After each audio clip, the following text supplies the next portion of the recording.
Hi everyone, today I've put together a video of what I consider my sort of top 10 must-have basic tools for crafting. I'm covering just tools in this video. I think it would probably be most useful if you are completely new to crafting or card making, die cutting, stamping.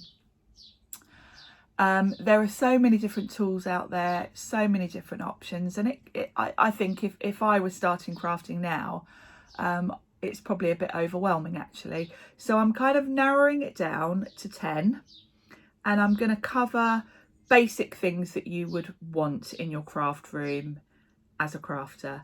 And I think these are all essential things in my mind. And I've kept it to 10 just because, you know, it could be a never-ending list really. And I've been crafting since 2002, so a long time, and obviously over the years I've accumulated so much stuff, so I've narrowed it down and kept it to sort of things that how I looked at it was, if I started to make a card now, what are the things that I pretty much would use on every card, and things that I need to even just make a card. Like my paper trimmer, I make my card blank, so I can't even start without using that. So that's the angle that I've kind of come to it from, to narrow it down. I'm hoping this video is going to be really useful if you're a beginner and you're thinking about basic things that you will need. Saying that, I think even if you've been crafting a while, this might be useful because you might want to look at different paper trimmers, things like that. And just having an insight in what I use every day might be useful to you. So I do plan to do a series of these videos aimed at beginners, because I know when I started in 2002, there weren't that many products about. The only die cutting machine at that point was the old red Sizzix pull handle machine. Now there's hundreds of die cutting machines and there's various different options. You know, at that point it was the pull handle or nothing. Now there's electric machines, there's different sizes of machines. You've got A4, you've got A5, you've got electric, manual. So the choice now is so overwhelming, and I think if I were beginning now, I really wouldn't know what to buy. So I'm hoping this is kind of a very basic beginners setup as such. So I will in the future do some more videos on this, which will hopefully help beginners. But for now, let's get into it, and I'll run you through my top 10 basic supplies that I think every craft room needs. So first up on my list of top 10 basic supplies that I think any beginner would need is a die cutting machine. I work for Sizzix, so my die cutting machine of choice is obviously a Sizzix Big Shot. Although saying that, I've only been working for Sizzix a couple of years. I've actually been using the Sizzix Big Shot since it first came out in 2005, 2006. So the fact that I'm using this, it is totally unrelated actually to the fact I work for them. This is the machine I would choose anyway. However, for this video, I'm just recommending top 10 supplies.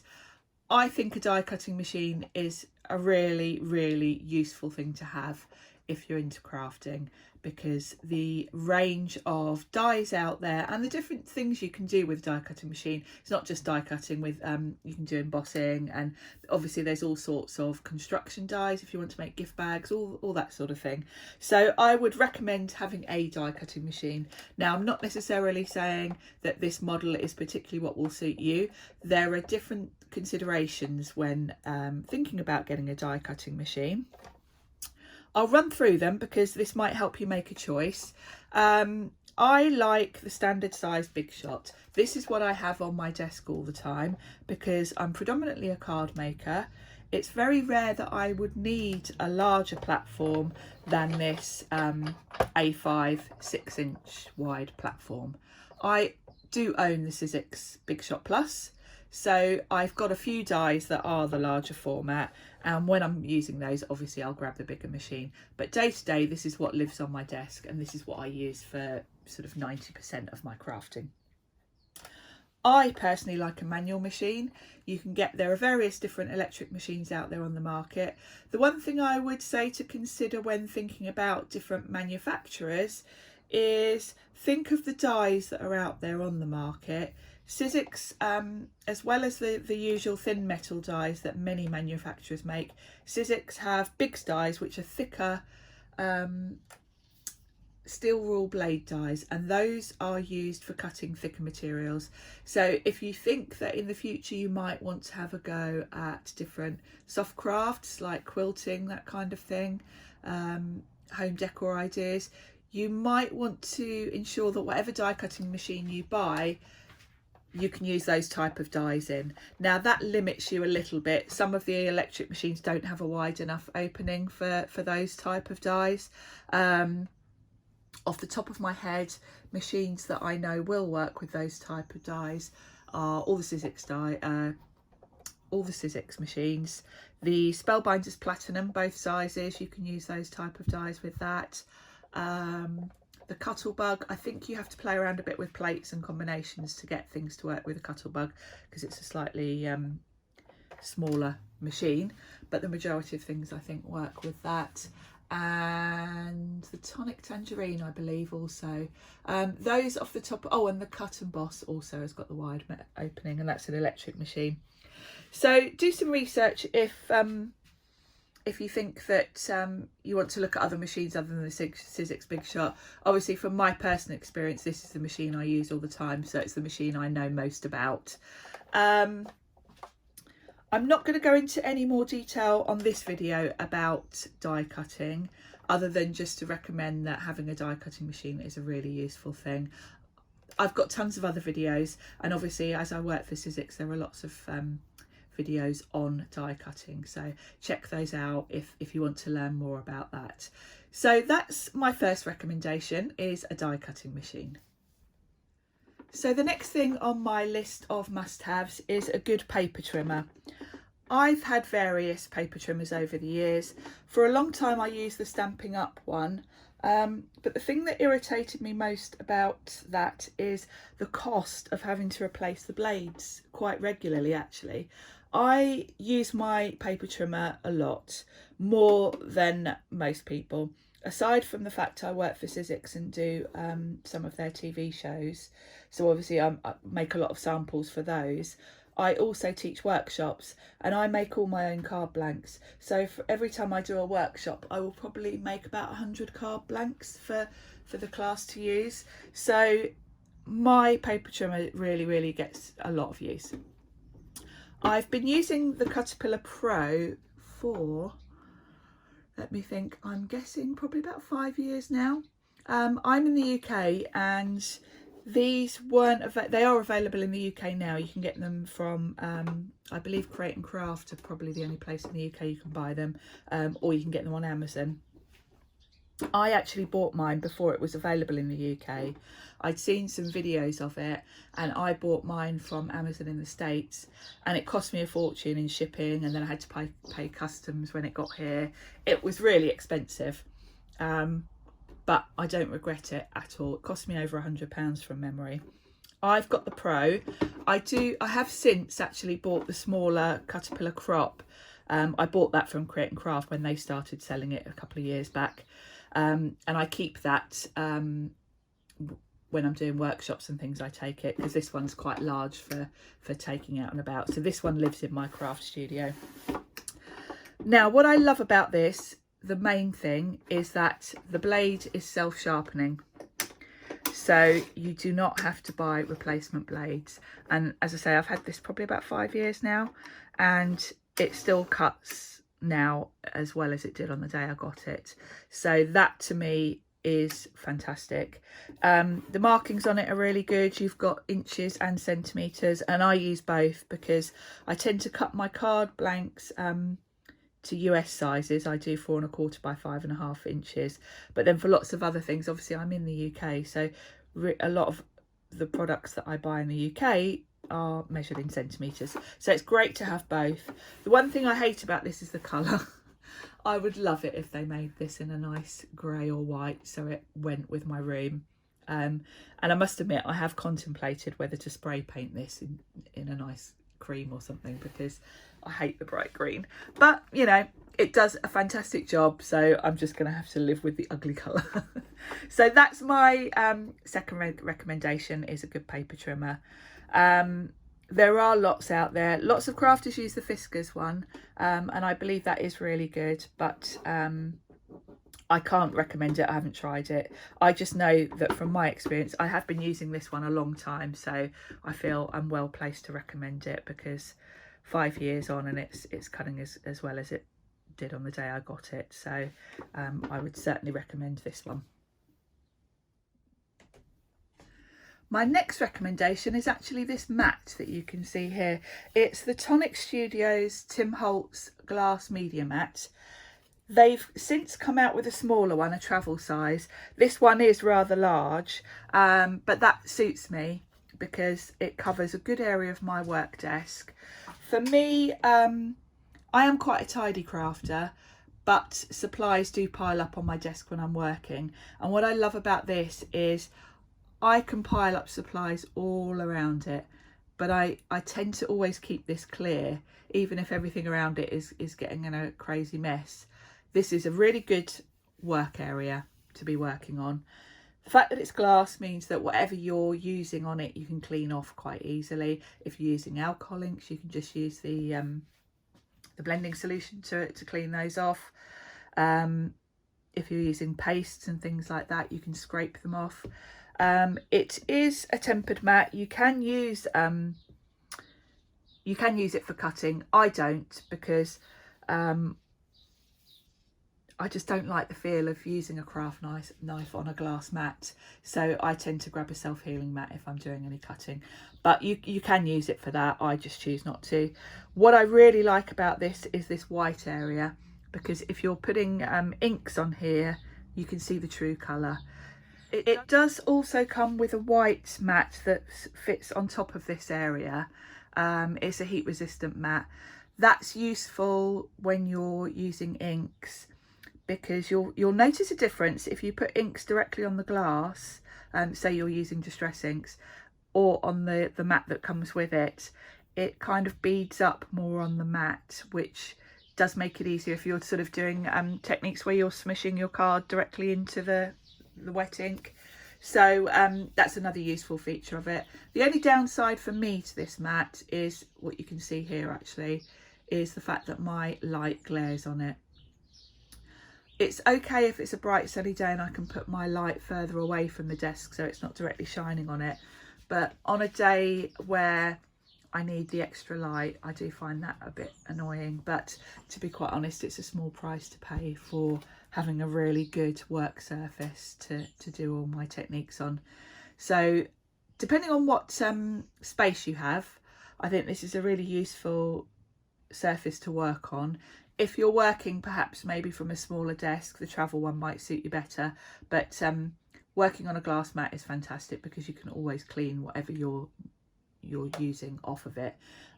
If you're using a self-healing mat, they quite often get grubby after a while because it's hard to get paint and things like that off of those. So this, I think, is a must-have tool.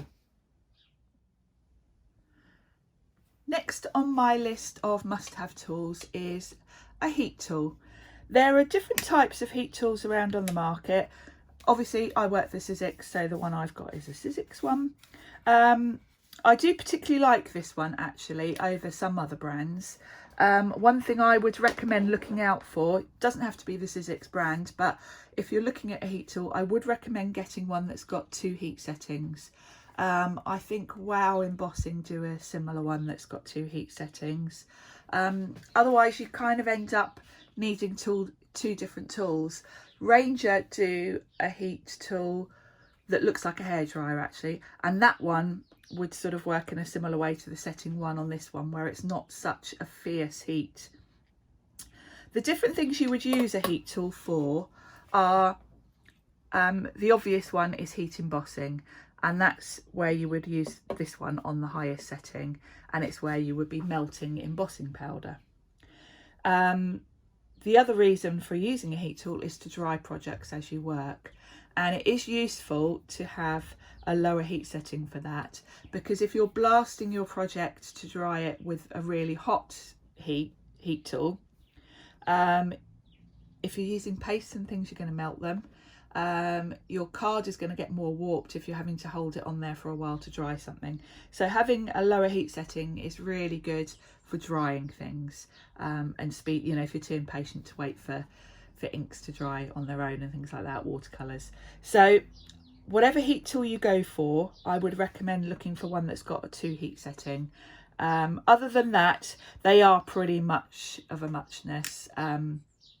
There are, you know, most manufacturers, craft manufacturers, have their own version of a heat tool. So I'm not going to recommend any particular brand over another one. The only thing I would say was, in my opinion, I think it's great to have 2 heat settings. So that is my recommendations for a heat tool. Next on my list of essential things to have is a pokey tool, or craft pick, whichever term you want to call it. These are invaluable for so many reasons. I use mine to peel the back off double-sided tape, because I don't at the moment because I can't get my nails done with this virus situation, but generally I have acrylic nails on and I can't peel the backs off, so I would use my pokey tool for that. They are also absolutely invaluable for getting your die cuts out of the die. If you're using intricate dies, they will have a little release hole and you need to poke through to push the card out from behind. So pokey tool is an absolute must-have. There are different types. These two are Sizzix ones. This is a Tim Holtz sort of colourway one. This is the traditional Sizzix colours of grey and white. Tonic do this one. As you can see, I've had this one years and it's so worn that the names come off it. The Tonic, this is another Tim Holtz thing actually, but the Tonic one has got this little setting so you can vary the length of it, and it's good because it means you can also put it inside so that it's not sharp. The Sizzix ones have lids so that you can sort of put those on when you're not using them. So I don't really have a preference actually. I tend to use the Sizzix ones more just because I tend to leave them like that so they're ready to go, and I just have them in a pot on my desk. Whereas this one I've got to retract it in and out, so I have to say I don't use that one so much, but over the years it's been well used, as you can see. So it's kind of down to personal preference which one, and it's probably more about which one you like the look of more than anything, because they all do the job really well. So that's definitely something you need if you are a beginner to crafting, because you will be using that for years and years and years, and you can't be without it once you start using one. On the same kind of lines, another thing I would recommend having is a pair of reverse tweezers. These are so useful. I obviously do a lot of die cutting and I love to be able to hold on to my project. If I'm adding, say I've got a word die, I can hold it with my tweezers and add tiny dots of glue, then I can place it on my project and then let go of these. The fact that they're reverse tweezers means that they will hang on to your piece of card while you work with it. You haven't got to maintain the pressure, so that's really useful. I've got 2 different brands here actually. This Making Memories one I have had for probably over 10 years. That's got a curved end. The other thing these are really useful for actually is holding things while you're heating embossing so you don't burn your fingers. So invaluable for that. These are Sizzix ones. The thing I like about these Sizzix ones actually is they've got a really sharp point as well. So when I'm holding something really intricate like, you know, a word die, if it's a really thin, delicate one, these aren't taking up any kind of space on it. If I'm trying to cover the whole back of it with glue, these aren't going to get in the way because they're so fine.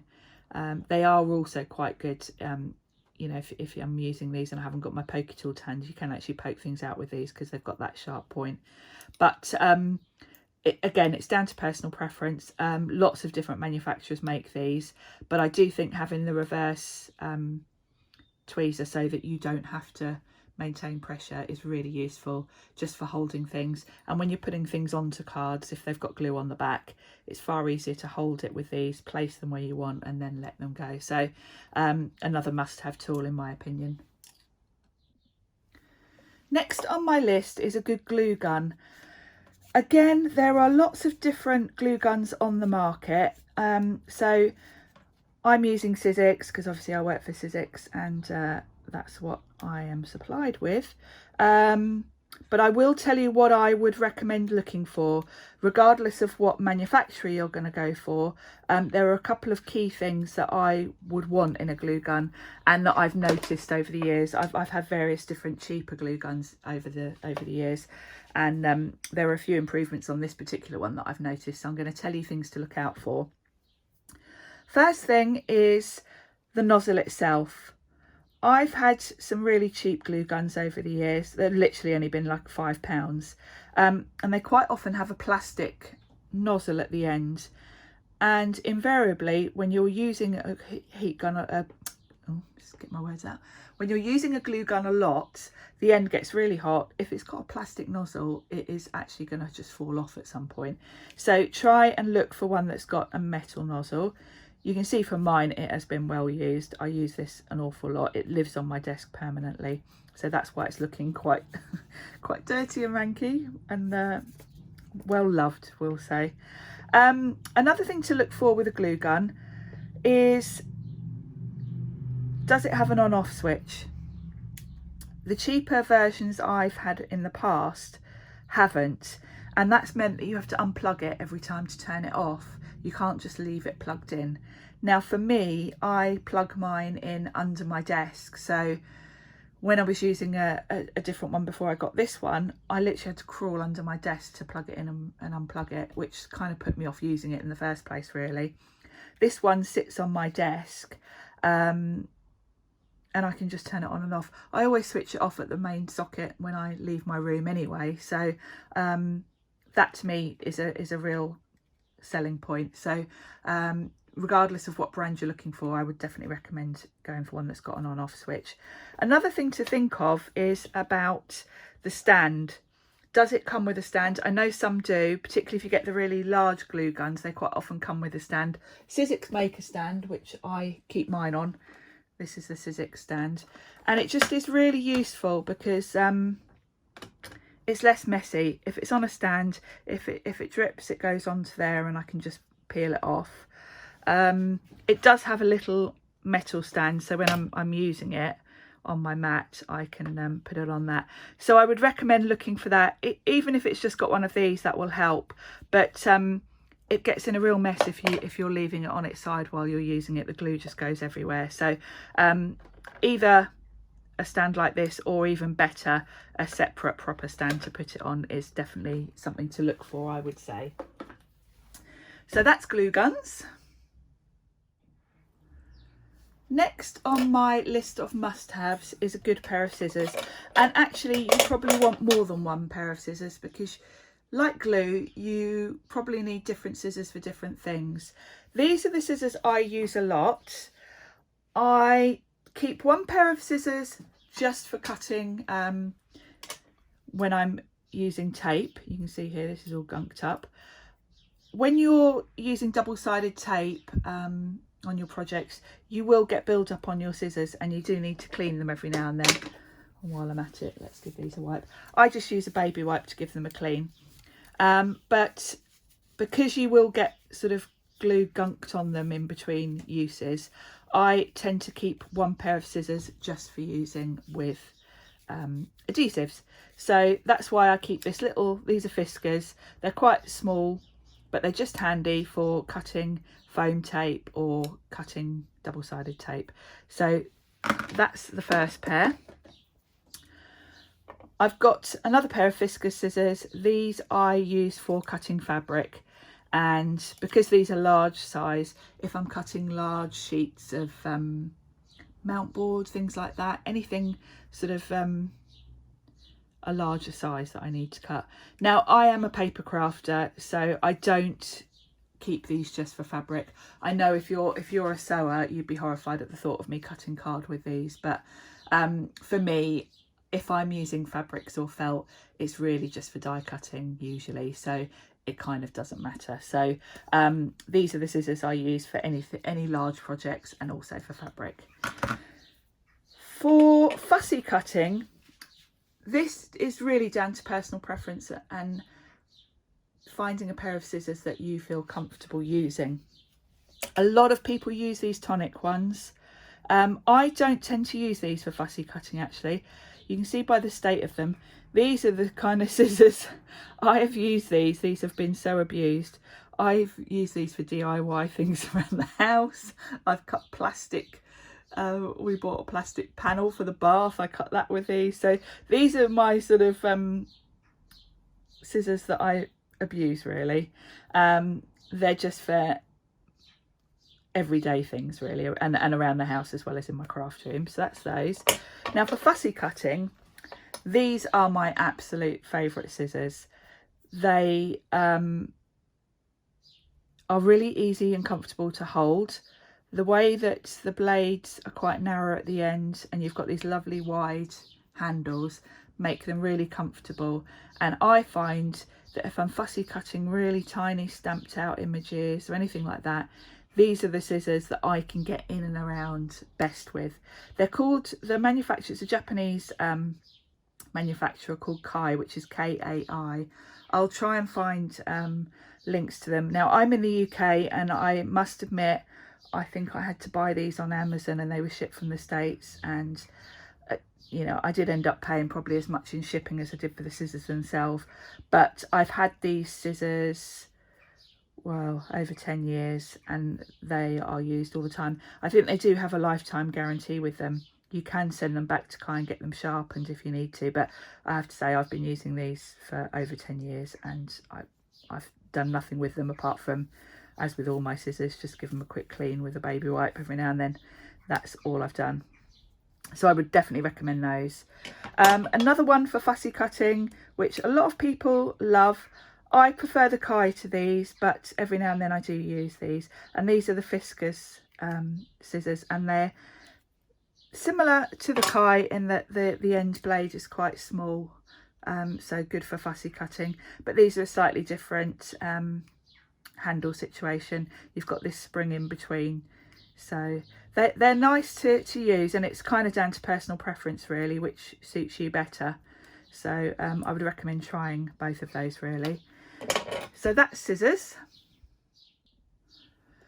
Next on my list is something really basic, but something I use all the time on almost every project, and that's the Distress water sprayer.